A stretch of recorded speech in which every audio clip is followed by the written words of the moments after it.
Hello 10th class. Chapter number 7 का आत्मत्राण का हमने एक्सप्लेनेशन पढ़ लिया था। अब हम इसके क्वेश्चन आंसर देखते हैं। ठीक है, फर्स्ट क्वेश्चन देखते हैं। फर्स्ट क्वेश्चन है, कवि किससे और क्या प्रार्थना कर रहा है? इसका उत्तर है, कवि ईश्वर का भक्त है।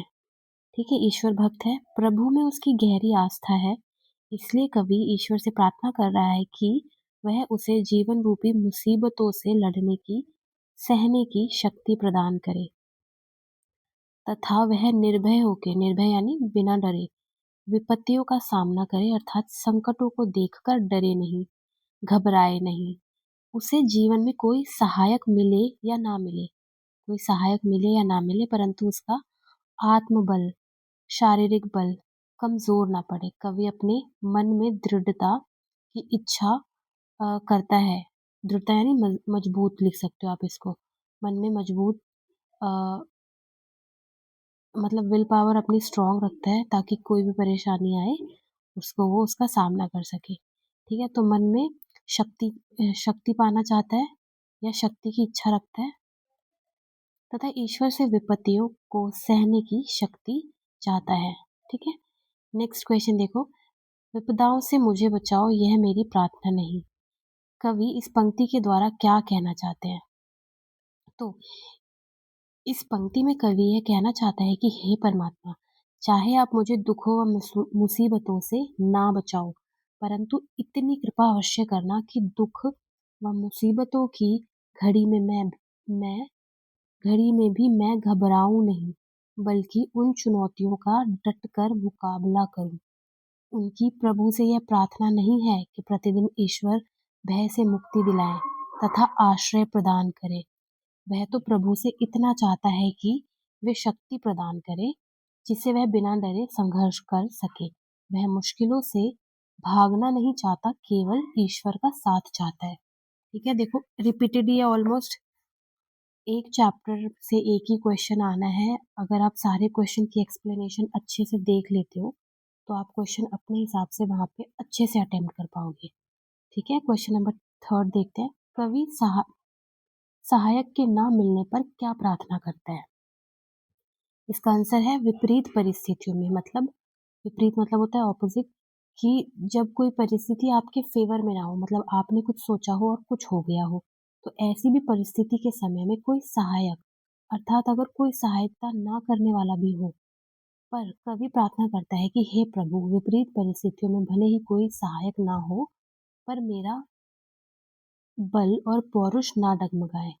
मतलब मेरी जो शक्ति है, मेरी जो हिम्मत है, वो डगमगाए नहीं, कि अब मैं इस मुसीबत से बाहर कैसे निकलूंगा, मैं अकेले कैसे संभालूंगा, तथा मेरा आत्मबल कमजोर ना पड़े।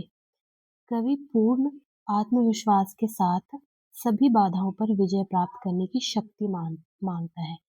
पूरे आत्मविश्वास के साथ वो सारी परेशानियों से निकल आए, इस चीज के लिए शक्ति मांगते हैं प्रभु से। ठीक है, अगला क्वेश्चन देखते हैं। अंत में कवि क्या अनुनय करता है, यानी क्या प्रार्थना करता है अंत में? अंत में अंत में कवि ईश्वर से यह प्रार्थना करता है कि सुख के समय विनीत होकर, ये देखो लास्ट वाली लाइन में ये है कि सुख के समय में विनत होकर, यानी अपना सर झुकाकर, विनत होना यानी अपना सर झुकाना होकर, हर पल ईश्वर के मुख को ध्यान में रख सके, ईश्वर स्मरण कर सके, तथा दुख रूपी रात्रि में जब संपूर्ण विश्व उसे अकेला छोड़ दे और उसकी निंदा करे, उस समय उसे अपने प्रभु पर, उनकी शक्तियों पर तनिक भी संदेह ना हो, उनके प्रभु पर आस्था बनी रहे।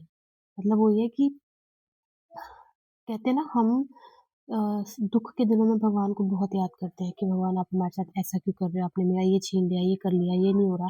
लेकिन जब हम सुखी होते हैं ना, तब हम भगवान को याद नहीं करते। तो यहाँ पे कवि क्या प्रार्थना कर रहा है कि मैं सुख के दिनों में भी विनत होकर, मतलब अपना सर झुकाकर आपके मुख को हमेशा ध्यान में रखूं, आपका स्मरण करूं।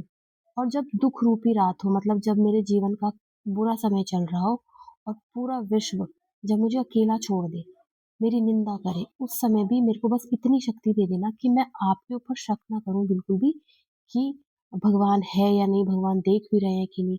उनकी प्रभु पर आस्था बनी रहे, मतलब मेरी आस्था कभी कम नहीं होनी चाहिए, भले भले कितना ही बुरा वक्त आ जाए मेरे ऊपर। क्वेश्चन नंबर 5 देखो, आत्मत्राण शीर्षक की सार्थकता कविता के संदर्भ में स्पष्ट कीजिए। मतलब ये जो हमारा नाम दिया हुआ है आत्मत्राण शीर्षक जो दिया हुआ है, क्या ये सार्थक है, मतलब जस्टिफाई करता है इस कविता को, ये बताना है। उत्तर है, कविता के शीर्षक आत्मत्राण द्वारा बताया गया है कि चाहे जैसी भी परिस्थिति जीवन में आए, हम उनका सामना सहर्ष एवं कृतार्थ होकर करें। कि अ, भले वो परेशानी आई है, लेकिन भगवान ने अगर परेशानियां दी है तो हम उससे निकलने की शक्ति भी रखते हैं, हम इनसे इन परेशानियों से भी निकल आएंगे। कभी किसी भी परिस्थिति में आत्मबल, आत्मविश्वास और आत्मनिर्भरता ना खोकर दीन दुखी अथवा असहाय की भांति रुदन ना करें, मतलब रोए ना। रुदन ना करें यानी रोए ना, मतलब कि अरे ये क्या हो गया, अब कैसे होगा, तो रोना नहीं है। आत्मत्राण शीर्षक आत्मत्राण शीर्षक से एक ऐसी प्रार्थना करना चाहता है जिससे मुसीबत, दुख तथा हानि के समय स्वयं की रक्षा की जा सके। इसके लिए आत्मविश्वास और प्रार्थना दोनों से ही बल मिलता है और स्वयं की रक्षा होती है, इसलिए इसका शीर्षक आत्मत्राण रखा गया है और ये उत्तर सार्थक है। मतलब ये जो शीर्षक है वो सार्थक है। ठीक है, ये आप एक्सप्लेन कर देंगे। क्वेश्चन नंबर 6 देखते हैं। अपनी इच्छाओं की पूर्ति के लिए आप प्रार्थना के अतिरिक्त, मतलब प्रार्थना के बिना और क्या क्या प्रयास कर सकते हैं। मतलब प्रार्थना तो हम करेंगे भगवान से कि आप हमें सफलता दिला दें या आप ऐसा कर दे वैसा कर दे, पर उन प्रार्थनाओं के अलावा आप क्या क्या कर सकते हैं, ये पूछा हुआ है। तो इसका एक्सप्लेनेशन देखो। अपनी इच्छाओं की पूर्ति के लिए हम निम्न प्रयास करते हैं। पहला क्या है, अपनी इच्छाओं की पूर्ति के लिए सही दिशा चुनते हैं और जी जान से परिश्रम करते हैं। मतलब जिस भी दिशा में आप कुछ करना चाहते हैं, वो एक अपनी दिशा चुनो और उसके लिए जी जान से परिश्रम करो, मेहनत करते हैं। जीवन में आने वाली बाधाओं से ना तो घबराते हैं ना पीछे हटते हैं, क्योंकि अब बाधाएं आ गई है या बाधाएं आनी है तो वो तो आएगी, पर उससे पीछे नहीं हटना और ना ही घबराना है। अगला है, दूसरों को सहयोग और सलाह भी देते हैं, मतलब दूसरों की हेल्प करते हुए आगे बढ़ते हैं। नेक्स्ट है, अपने प्रयासों की समीक्षा करते रहते हैं, सुधार करते हैं तथा छोटी से छोटी सफलता को भी स्वीकार करते हैं। मतलब हम जो भी प्रयास कर रहे हैं, जो भी कोशिशें कर रहे हैं, उसको उसकी समीक्षा करते हैं, मतलब उसको चेक करते हैं कि क्या हम सही कर रहे हैं, सही जा रहे हैं, और अगर कोई गलती हमसे हो रही है तो उसको सुधारते हैं, है ना। और छोटी छोटी सफलता, भले हमने कुछ बड़ा करने का सोचा हो पर हमें छोटी सफलता ही मिल रही है, लेकिन उसको भी हम स्वीकार करते हैं।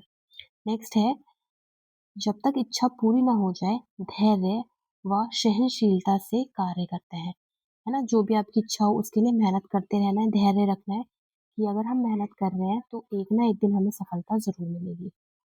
अगला क्वेश्चन देखते हैं। क्या कवि की यह प्रार्थना आपको अन्य प्रार्थना गीतों से अलग लगती है, यदि हाँ तो कैसे? ये वाला क्वेश्चन है इम्पोर्टेंट। ठीक है, ये PYQ है, बहुत बार आ रखा है, तो इसको एक बार अच्छे से देख लेना। अब क्वेश्चन देखो, इसका आंसर है हाँ, कवि की यह प्रार्थना अन्य प्रार्थना गीतों से अलग है, क्योंकि इस प्रार्थना गीत में कवि ने किसी सांसारिक या भौतिक सुखों की कामना के लिए प्रार्थना नहीं किया। मतलब यहाँ पे कवि ये नहीं बोल रहे कि भगवान मुझे अच्छी जॉब दिला दो, मुझे गाड़ी दिला दो, मुझे आईफोन दिला दो, मुझे घर दिला दो, ऐसी कोई प्रार्थना नहीं कर रहे। मतलब ये सारी चीजें क्या है, ये संसारिक चीजें, भौतिक भौतिक सुख, यानी कि अ, जो हमें ऐसी चीज़ों से मिलता है, फिजिकल चीज़ों से जो मिलता है, यानी घर हो गया, गाड़ी हो गई, ये सारी चीज़ें ये भौतिक सुख में आते हैं। तो ऐसी कोई कामना नहीं की गई, बल्कि उसने हर परिस्थिति को बिना भय से सामना करने का साहस ईश्वर से मांगा है कि चाहे परिस्थिति कैसी भी आ जाए, मुझे बस इतनी हिम्मत और इतनी शक्ति दीजिए कि मैं हर मुश्किल का सामना अच्छे से कर सकूं। वह स्वयं कर्मशील होकर, मतलब स्वयं करना चाहता है सारे काम, स्वयं कर्मशील होकर आत्मविश्वास के साथ विजय विषय हर परिस्थिति आत्मविश्वास के साथ हर परिस्थिति पर विजय पाना चाहता है। इन्हीं बातों के कारण यह प्रार्थना गीत अन्य प्रार्थना गीतों से अलग है। ठीक है, ये हो गया आपका आंसर। अब देखो नेक्स्ट है भाव स्पष्ट।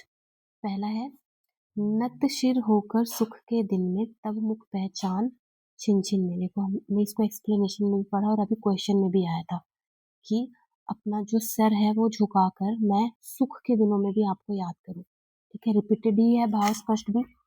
अगर आपने एक बार अच्छे से चैप्टर की एक्सप्लेनेशन देख ली तो आपको पता है कि एक एक लाइन में क्या है, फिर आप भाव स्पष्ट भी अच्छे से कर लोगे और इसमें से अगर पठित पद्यांश आता है तो उसको भी अच्छे से सॉल्व कर पाओगे। तो एक्सप्लेनेशन ज़रूर देखना है।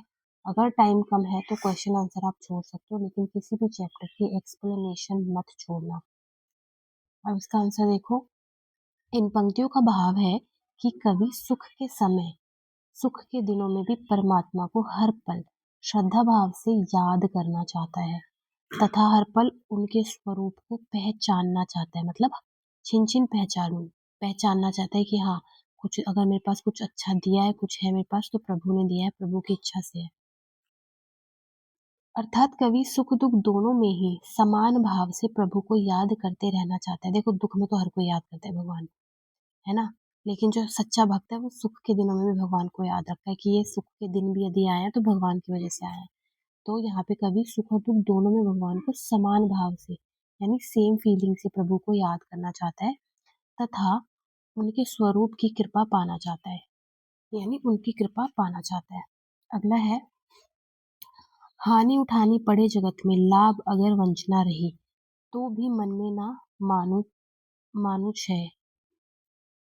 ठीक है, कि अगर मुझे जीवन में हानि भी उठानी पड़े तो भी मुझे मन में ऐसी भावना ना आए कि मेरे पास कुछ कम हो गया या मेरे पास ये चीज़ नहीं है, ये चीज़ नहीं है। ठीक है, उत्तर देखो इसका।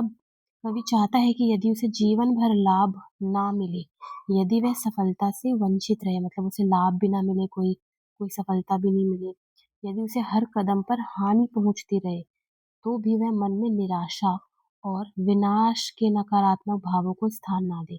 नकारात्मक भाव यानी नेगेटिव थॉट, है ना, कि अरे सब खत्म हो गया है, मैं तो विनाश की तरफ जा रहा हूँ, मुझे तो जीवन में कुछ नहीं मिला। ऐसे भावों को वो अपने मन में स्थान ना दे। उसके मन में ईश्वर के प्रति आस्था, आशा और विश्वास बनी रहे। कवि ईश्वर से निवेदन करता है कि हानि लाभ को जीवन की अनिवार्य अंग मानते हुए वे निराश ना हो और उन्हें ऐसी शक्ति मिलती रहे कि वे निरंतर संघर्षशील रहे, मतलब वो लगातार कोशिश करते रहे, क्योंकि जो लाभ और हानि है वो जीवन का अनिवार्य अंग है, मतलब ये होगा ही।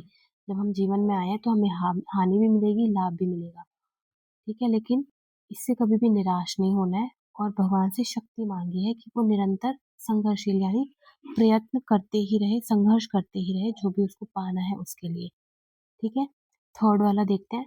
तार ता, तरने की हो शक्ति अनामय, मेरा भार अगर लघु करके ना दो संतावना नहीं सही। भार यहाँ पर क्या थी? रिस्पॉन्सिबिलिटी।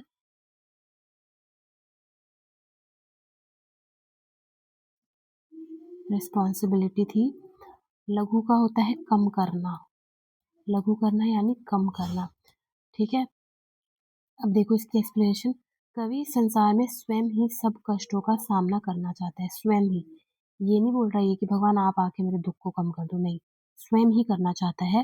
वह ईश्वर से अपने बोझ को हल्का नहीं कराना चाहता तथा वह प्रभु से संतावना भी पाने का इच्छुक नहीं है। ना उसे भगवान से संतावना चाहिए और ना ही अपने बोझ को कम करना है।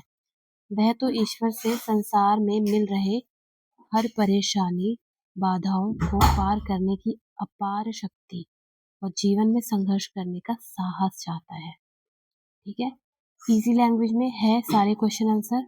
आप इसको एक दो बार देखिए, इजी एक्सप्लेनेशन है आराम से। ये वाला, अब इस वाले चैप्टर के बाद हमारा काव्य खंड पूरा कंप्लीट हो गया है। नेक्स्ट वीडियो में मैं आपको ग्रामर और राइटिंग स्किल कराऊंगी, गद्य खंड उसके बाद करेंगे। ठीक है, तब तक आप वीडियोस देखते रहें, रोज के दो दो वीडियोस भी देखेंगे, दो वीडियोस यानी एक चैप्टर, तो एग्जाम तक आपकी अच्छी तैयारी हो जाएगी। All the best.